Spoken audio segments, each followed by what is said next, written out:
বোধহয় আমরা university of scholar, university of BRAC, university of তোমার যে এটা কি যেন যে গার্মেন্টসের যে একটা ইউনিভার্সিটি, হ্যাঁ এটা, তারপরে খুলনা ইউনিভার্সিটি, এরকম অনেকগুলো ইউনিভার্সিটিতেও কিন্তু আমরা যা এগুলো বলি, এবং শুধু বলা না, আমরা বলি যে আপনারা শিক্ষিত হয়ে কিন্তু এই জায়গায় আসছেন, সর্বোচ্চ জায়গায় আসছেন, কিন্তু আপনারা, আমি মনে করি যে সড়কে চলার জন্য আমরা এই বিষয়টি নিয়ে আরো বিস্তারিত আলোচনা করবো। আমাদেরকে বিরতিতে যেতে হবে, বিরতি থেকে ফিরে নিশ্চয়ই এই আলোচনাটা আবার কন্টিনিউ করে যাবো। দর্শক, কেমন বাংলাদেশ অনুষ্ঠান নিচ্ছে ছোট্ট একটি বিরতি, ফিরছে অল্প সময়ের মধ্যেই, সাথেই থাকুন।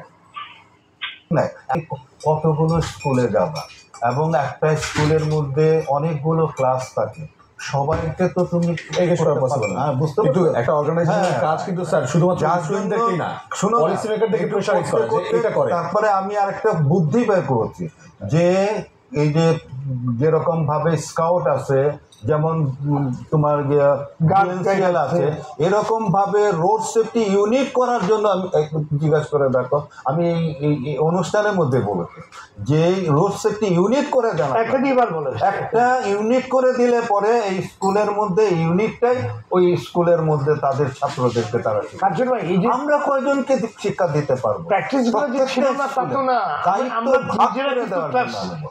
যখন পড়ি আমাদেরকে নিয়ে ওই ট্রাফিক সিগন্যালে যাওয়া হয়েছে, এই প্র্যাকটিস গুলো তো ছিল বাংলাদেশে, তো না, এগুলো একদম কমে গেছে।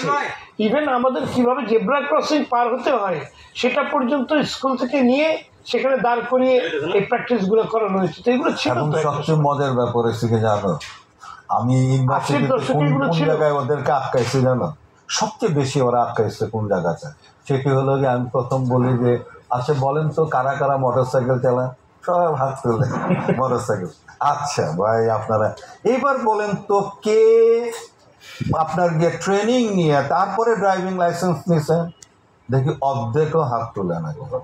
তো এখন আমি তখন বলি যে আপনি একজন শিক্ষিত লোক, সর্বোচ্চ বিশ্ববিদ্যালয়ে আপনি এসেছেন, আপনি যদি ড্রাইভিং লাইসেন্স ছাড়া আপনি মোটরসাইকেল চালান, আপনার কি কোনো রাইট আছে ওই অশিক্ষিত একটা ড্রাইভারকে বলা যে তোমার ড্রাইভিং লাইসেন্স নয়, এই ড্রাইভার, বাসের ড্রাইভার, এই ট্রাকের ড্রাইভার, তোমার ড্রাইভিং লাইসেন্সও তোমার আপনার বলার অধিকার আছে?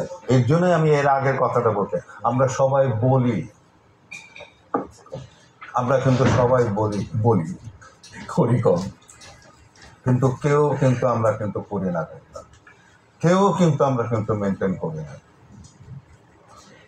বিশ্বাস করবো অর্ধেকের নিচে কিন্তু আমি যখন বলি যে কয়জন ট্রেনিং নিয়ে তারপরে আপনার ড্রাইভিং লাইসেন্স হাত তোলার পরিমাণ অর্ধেকের কমে গেছে, তো কি হবে?